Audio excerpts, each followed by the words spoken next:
একদিন তোতা একটা পেয়ারা গাছের চারা খুঁজে পেল, যেটা রোদে পুড়ে যাচ্ছিল।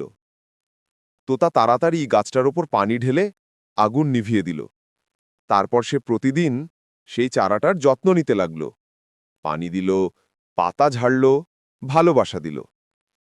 কিছুদিন পর সেই চারা বড় হয়ে এক বিশাল পেয়ারা গাছে পরিণত হল।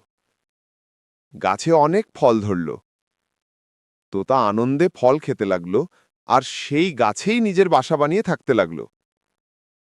একদিন হঠাৎ সেই গাছের পাশ দিয়ে একটা ট্রেন আসতে লাগল।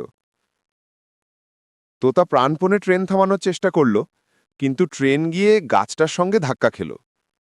গাছ ভেঙে পড়ল, তোতার বাসাও নিচে পড়ে গেল। পরের দিন সকালে আশ্চর্য ঘটনা ঘটল। সেই ভাঙা গাছের গোড়া থেকে আবার একটা নতুন পেয়ারা গাছের চারা গজিয়ে উঠল। তোতা তাকিয়ে রইল, চোখে জল নিয়ে হাসল। জীবন আবার ফিরে এসেছে।